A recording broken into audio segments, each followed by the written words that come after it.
Hi, my name is Bruce, and this video is about single point thread cutting in the lathe, and specifically how to figure out which markings to use on the threading dial indicator, and also why you can't use the dial indicator for cutting metric threads on a lathe with an imperial lead screw. First, let's look at the setup for single point threading on the lathe. You need the tool to move along the work at exactly the right speed relative to the rotation of the work to give the thread pitch, or the threads per inch, that you want. The lead screw drives the tool and the spindle drives the lead screw, so the change gears or the lathe gearbox are set to give the ratio required. So that's the ratio between the spindle speed and the lead screw speed. If that ratio is correct, you'll get the right thread pitch. But that alone is not enough. The tool also needs to arrive at the workpiece exactly at the start of the thread. I've marked the start of the thread with the white marker. The half nuts are engaged, and I'm just going to wind the lathe by hand as the tool approaches. So the tool has to arrive at exactly there when the tool is now in contact with the thread, and it's exactly when the thread starts. So that's synchronization. Here it is again from a different angle, and sorry, I'm handheld here. Here comes the mark, and just at that point, boom, the tool is now into the thread. The half nuts will only engage on the lead screw when the threads of the half nuts are exactly lined up with the threads on the lead screw, obviously. So here we are. I've put a white mark in the keyway of the lead screw. The half nuts are engaged, and I've got a number 1 showing on the thread dial indicator. Now I'm going to disengage the half nuts and turn the chuck, the spindle, and therefore the lead screw, and now the half nuts will not engage. And if I turn it some more, they still won't engage. Only when that mark comes back, the one full turn, will it engage. The tool is set at center height, so the start of the thread has to arrive at this point at the same time as the tool arrives at the start of the thread. And this can only happen with each full turn of the workpiece. And that's what defines a synchronization point. When the lead screw has turned a whole number of turns, and the half nuts will engage, and at the same time when the workpiece has also turned a whole number of turns at the same moment. The lead screw and the workpiece, whole number of turns at the same moment. Remembering too that it's not necessarily a one-to-one ratio between the speed of the lead screw and the speed of the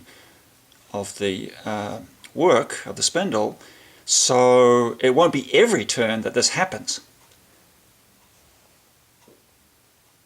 When you disengage the half nuts at the end of a pass to move the carriage back to the start, you basically lose your synchronization.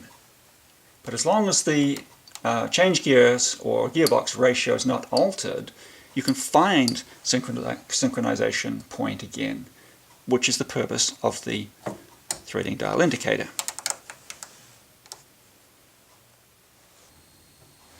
The threading dial indicator has a worm gear that runs on the lead screw. The worm gear on this lathe has 32 teeth, so that the lead screw will turn 32 times and the dial will turn once. The dial will turn once for every 32 turns of the lead screw. Remember that the half nuts engage on the lead screw every turn of the lead screw. So that means the half nuts will engage 32 times around the dial and I'll show you that. There's a white mark here on the lead screw. I'm at number 1 here. The half nuts are engaged, so I'll disengage. Now I'm just going to wind the lead screw a little bit by hand. Now the half nuts will not engage, but if I just put some pressure on them and keep moving, there is an engagement point, and it's just a little bit past the number 1 marker, which is in fact 1/32 of a turn, and you can prove that by just moving on. So I'll disengage again, moving the chuck. The half nuts won't engage. Come on. There's 1. That's 2.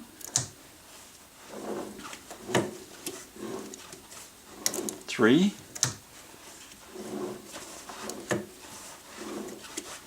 4. 5. 6. 7. And 8. 8 engagement points in 1/4 of the turn. That means 32 all around. There are only 4 markings on this lathe. Some lathes have intermediate markings, so 8. You couldn't have 32 because it would be too confusing. So then, how do you know which mark to use for a given thread to ensure synchronization? Remember that synchronization occurs when the spindle has turned a whole number of turns at the same moment the lead screw has turned a whole number of turns. So let's look at a real example. Let's assume we want to cut a thread of 20 threads per inch. This lathe has a lead screw with 8 threads per inch, and we want to cut 20 threads on the work, so that the ratio between the lead screw and the work is 8/20, which is 0.4. So that's the ratio between the work and the lead screw. When the workpiece turns 1 full turn, the lead screw turns 0.4 turns. The ratio is 0.4. So that's not a synchronization point, because the lead screw has not turned a whole number of turns, and the half nuts will not engage. When the workpiece turns twice, the lead screw will have turned 0.8 times. Also not a synchronization point, because that's a whole number of turns on the work, but it's not a whole number of turns on the lead screw. So what about 3? Now the lead screw's turned 1.2 times. That's still not a synchronization point. 4, 1.6, and 5 turns of the work. Aha! Now we've got 2 turns of the lead screw. So now the work has turned a whole number of turns, and the lead screw has turned a whole number of turns. 5 turns here, 2 turns here. 5 whole turns, 2 whole turns. So this is a synchronization point. The next synchronization point occurs when the work is turned 10 times and the lead screw 4 times, then 15 turns and 6. You can't keep track of how many turns the lead screw has done while you're threading, but that's the job of the threading dial indicator. For the 20 threads per inch thread, there's a synchronization point every 2 turns of the lead screw. Remember, my threading dial indicator on my lathe has 32 teeth, so it's 32 to 1. So 1/32 of a turn for every lead screw turn. So 2 turns of the lead screw is going to be 2 32nds, which is 1/16. So every 1/16 of a turn of the threading dial, there is a synchronization point. But there are only 4 marks. I only have quarters, not sixteenths. But sixteenths are also quarters. 1/16 is 1/4 is 4/16, right? So that is a synchronization point. It's still a 16th. The second mark is going to be 8/16, and the third mark is going to be 12/16. They're all 16ths. All the marks on my thread dial indicator are 16ths. So they will all be synchronization points, and therefore, for this particular thread only, I can use any one of the 4 marks. You could usually find out which marks on the threading dial you can use for a particular thread from the information on the lathe or in the lathe manual, or from rules of thumb. For example, on this lathe there's a table stuck right on the back piece of the lathe, the splash pan of the lathe. And so here is the 20 threads per inch thread, and this table is kind of not intuitive to read, but this means that for all of these threads, including the 20, you can use numbers 1 to 4 as synchronization points, which is the same result we just got on paper. In fact, for this lathe, you can use any of the 4 marks for almost any imperial thread at all, which makes it pretty idiot-proof, which is probably a good thing because it's a consumer market, home hobby, benchtop lathe. And just a word of caution, this is the manual for the lathe I just showed you, and in this manual some of the ratios are wrong, either because they give the wrong ratio of thread per inch, or because you can't physically assemble the change gears within the dimensions of the change wheel banjo. So for example, here for imperial threads, this one's wrong, wrong, wrong, wrong, wrong, and wrong. And on metric threads, the last 3 are all wrong. Here's another example from a South Bend lathe. All the threads are here and which numbers you can use. Quite complicated. Threads 2 to 54, not divisible by 4, odd number divisible by 4, fractional. Yeah, you need to look at the manual. There are also rules of thumb that you can use to tell which mark to use on the threading dial. For example, if the thread you're cutting is an exact multiple of the threads on the lead screw, then you can use any mark. That's a rule of thumb and it works. Here's an example of that rule of thumb. This is an 8 threads per inch thread, and this lathe has a lead screw which is also 8 threads per inch. So the workpiece thread is an exact multiple of the lead screw thread, and any engagement point on the threading dial should work. In fact, I'm just ignoring the threading dial and engaging the half nuts whenever it suits me. About 4.5 there.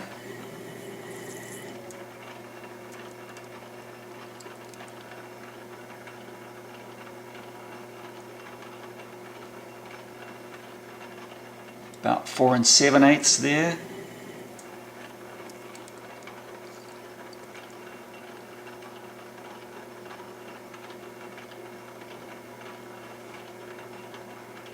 Next one is about 1 3/4, and so on.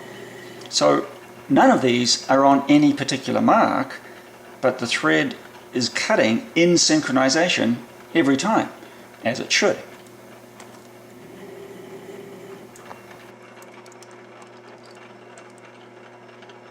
And I think, in fact, that this is the South Bend manual. You can see here 4, 8, 12, 16 threads per inch for the work, any position on the thread dial.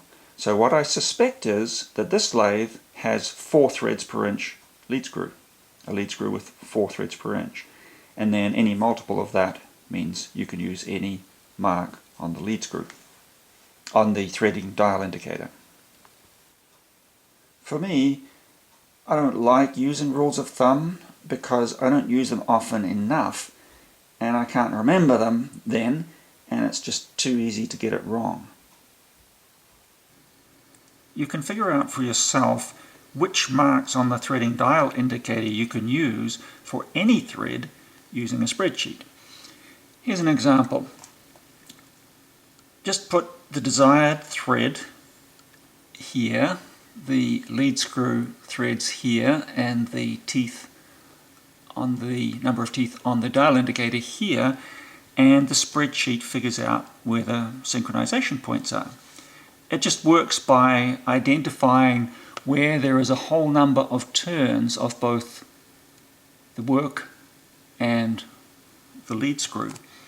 You can do this for yourself. You just put 1, 2, 3, 4 down here, and then that's the number of turns of the workpiece, and then multiply that by the gear ratio to get the number of turns of the lead screw, and then look for whole numbers. 5 and 2, where's another one? 10 and 4, and so on. So in this example, this is for a 20 TPI thread, and my 8 threads per inch lead screw gives a ratio of 0.4. So look what happens.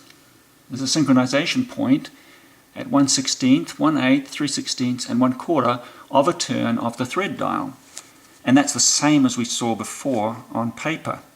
So let's do something else. Let's put in 40 threads per inch. And now we have synchronization points 1/32, 1/16, 3/32. So that's every 1/32. In fact, remembering that the thread dial indicator has 32 engagement points, if you have a synchronization point at every 1/32, that means any engagement point at all would do. You could completely ignore the marks on the dial indicator. What else? Here is, let's see, 13 threads per inch. Oh, now look. Now, only, let's just page down a little bit. Here we go, 1/4 and 1/2. So a synchronization point only every 1/4 of a turn of the dial. So for this thread, 13 threads per inch, I can use any of the 4 marks, and it doesn't have to be the same one each time for this thread, as long as it is one of the 4 and not anything in between. So with a spreadsheet like this, you can figure out which marks to use on the threading dial indicator for any thread, any lead screw, and any threading dial indicator setup. Here's an example of a lathe that has a dog clutch arrangement. There's a clutch that disconnects the lead screw from the spindle, which loses synchronization, but the dog ensures that the lead screw is put back into engagement with the spindle at exactly the same place as before, re-establishing synchronization. The half nuts stay engaged the whole time, and you can start and stop the spindle or the lead screw as much as you want. So with this setup, you don't even need a threading dial indicator. Here you can see me with my left hand starting and stopping the lead screw, but the spindle keeps running. So now let's talk about metric threading. Remember that so far we've been talking about imperial threads with an imperial lead screw. Here's an example of the threading dial indicator not working for a metric thread. The change gears are set for a 1.5mm pitch thread. So just starting here with a scratch pass and then checking the pitch. And the pitch is correct at 1.5mm. Note that I used the number 1 mark on the threading dial.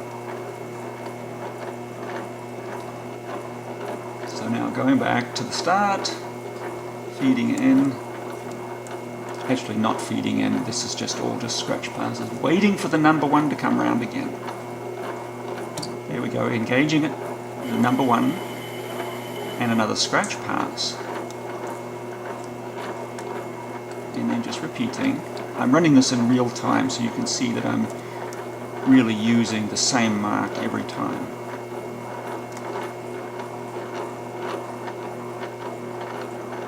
Here comes the number 1.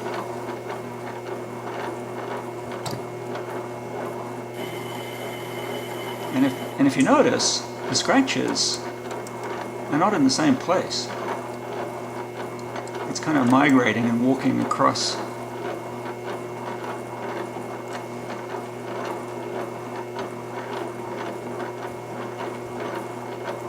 And one last pass. One again.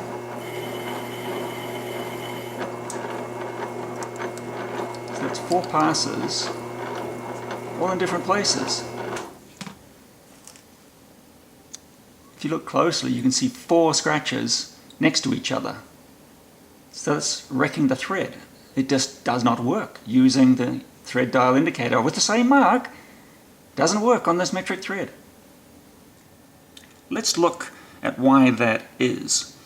Here is the 1.5mm pitch thread and my 8 threads per inch lead screw. The ratio between the workpiece pitch and the lead screw pitch is 1.5 divided by 3.175, that's 8 threads per inch in millimeters, the pitch, giving a ratio of 0.47 to 4409. Okay. Remember that synchronization points only occur when both the workpiece and the lead screw have turned exactly a whole number of turns at the same moment. In the 20 threads per inch case earlier on, when the workpiece turned 5 times, the lead screw turned twice. With this 1.5mm metric thread, when the workpiece turns 5 times, the lead screw turns 2.362 times. That's not a whole number, and the half nuts will not engage, so it's not a synchronization point. If you go hunting for the next combination of whole numbers of turns, I'm going to page down here. Here's 20, 40, 50, 60, 70, 80. Aha, here we go. The first synchronization point is at 127 turns of the workpiece and 60 turns of the lead screw. That's 1 7/8 turns on the threading dial indicator. 60 turns of the lead screw with 32 teeth per turn. 60 divided by 32 is 1 7/8. So that's not even the same mark as what you started on. It's 1 7/8. It's not 1 and then 1 again after one full turn. So that's just unmanageable in practice. You can't keep count of 1 7/8 turns on the threading dial. And besides, it'll be far too long, waiting for 1 7/8 to come around. So effectively, you can't use the threading dial indicator in the normal way for a metric thread done with an imperial lead screw. And that's why they say you have to keep the half nuts engaged all the time. In fact, you can disengage them and use the threading dial, but you have to re-engage the half nuts at exactly the same mark on the threading dial indicator every time and without any more full turns on the dial. I will show you that in a minute. By the way, it's no coincidence that the workpiece has to turn 127 times for the first synchronization point. The ratio between inches and millimeters is 25.4 to 1. 25.4 millimeters per inch. You can't have a 25.4 tooth change gear, or even one with 50.8 or 76.2, which is 2 times and 3 times and so on. But you can have a 127 tooth change gear, because 127 is the first whole number multiple of 25.4, and that's where the 127 tooth change gear comes from. So, in summary, you can't use the threading dial indicator in the normal way for a metric thread done with an imperial lead screw. You can make any metric thread you want that your change gears or gearbox can accommodate, but you have to keep the original synchronization point, and that means leaving the half nuts engaged the whole time. So let's look at cutting a metric thread using the same thread, the 1.5mm, with an imperial lead screw, with the half nuts engaged the whole time. So when you end the cutting pass on the thread, what you do is, rather than disengaging the half nuts, you just stop the lathe. Back off the tool, put the lathe in reverse, and travel back to the start of the thread using the drive. Stop it when you're back past the starting point, switch the lathe back into forward and feed in appropriately, and then go ahead with the next cut. The half nuts stay engaged the whole time. So let's go.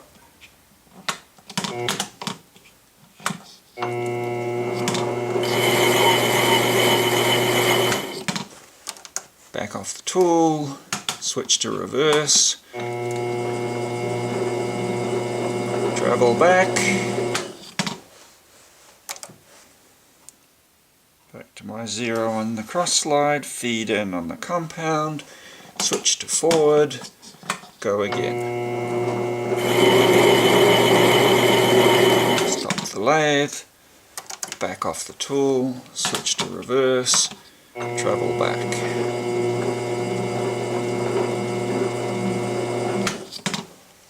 Back to my cross slide 0, feed in on the compound, switch to forward, cut again.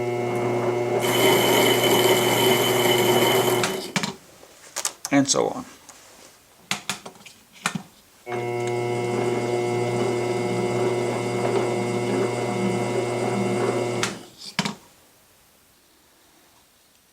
Do not change the direction of the lead screw using the gearbox on the lathe. This lathe has a lead screw reverse switch. The reason is that if you do that, the gears inside disengage and you lose that synchronization point unless there's a dog clutch. This lathe does not have that, so do not change the direction of the lead screw using the gearbox. You need to do the reversing with the drive on the lathe, and unfortunately that means more starts and stops, but there it is. Another point is to take care of backlash. You have to withdraw the tool from the thread to travel back to the start, because if you didn't, backlash would move the tool in the thread and it would rub heavily. So here the thread is driving in. I've stopped the lathe in the middle of a cut, or at least, yeah, in the middle of a cut and backed off slightly. So you can see that the tool is exactly in the groove of the thread. Now, if I turn the lathe backwards without doing anything else, I'm just going to turn it manually backwards. There we go, there's the backlash. And now the tool is traveling. I better just withdraw it a little because it was rubbing, and as you can see, so now you can see that the tool is moving back. Half nuts are still engaged, but the tool is displaced by the amount of backlash. So moving the lathe forwards, whoops, there it's back into sync, but moving it backwards, that's the amount of backlash on this lathe. So you have to clear the tool from the thread to move back. You also need to leave some gap between the tool and the work when you start the next cut, again to take out the backlash. So let's move the tool back. So leave a little bit of a gap here in order that the backlash is taken out. As you start the lathe again in the forward direction, the backlash is taken out and there's enough room to do that.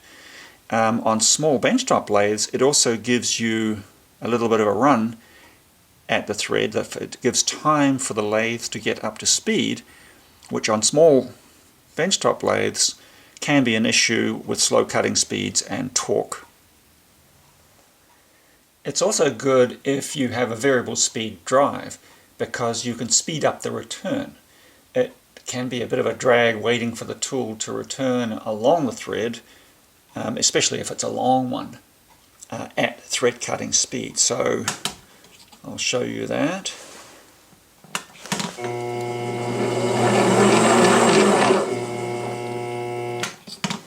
So you can really zoom along. You know, this is a short thread, but if it was really long, you can speed up the lathe and make things quicker. You also have to have enough room at the end of the thread to accommodate the lathe rundown when you switch it off, which might become a difficulty if your lathe has a lot of momentum.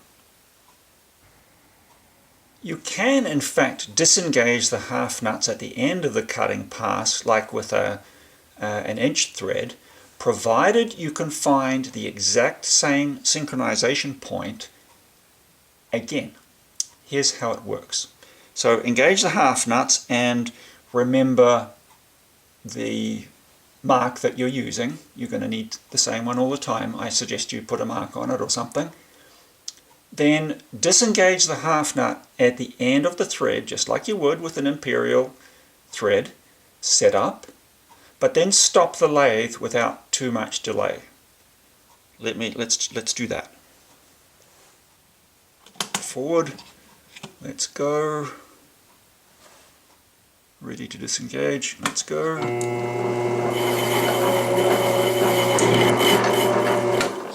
And then stop the lathe. I stopped it too early, and so I didn't go into my relief, and I've messed up the thread a little bit, but okay. So you can see that the thread dial indicator has turned a little bit past the mark that I'm using, the number 1. So now, withdraw the tool, put the lathe in reverse, and start it again. But when that mark comes back to the reference, re-engage. So in reverse, start the lathe and watch the mark.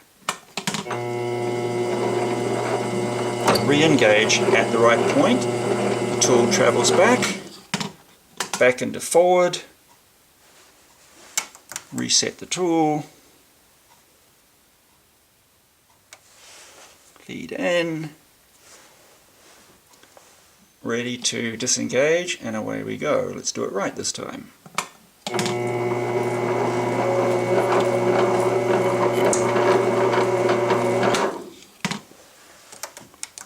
Tool out, lathe in reverse.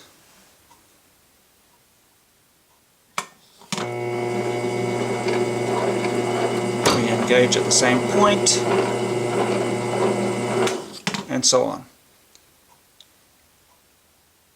That's all there is to it.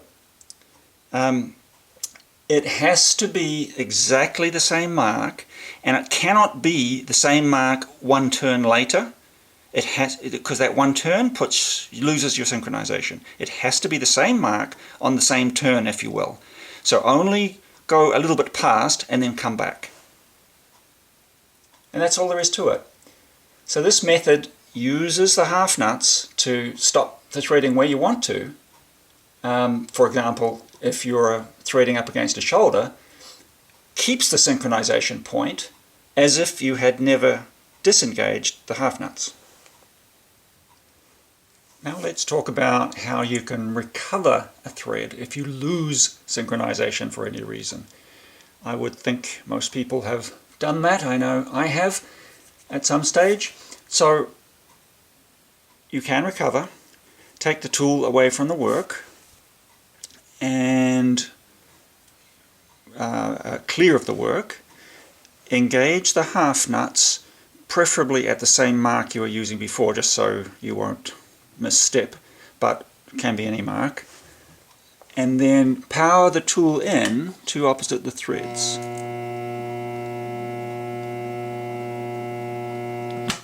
It's important to power in so that the backlash is taken out.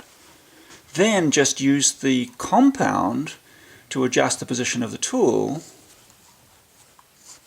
until it looks like it's in the thread.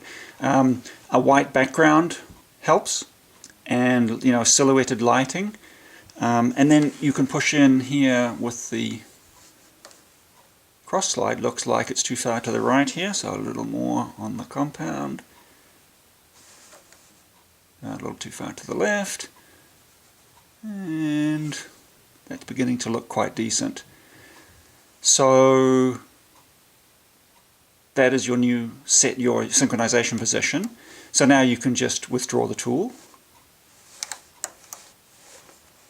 unclasp the half nuts, go back, and then start your cutting pass again. And the beauty is that you still need to finish the thread, so any small error in setting like that is going to be machined away because you have more to machine out of the threads.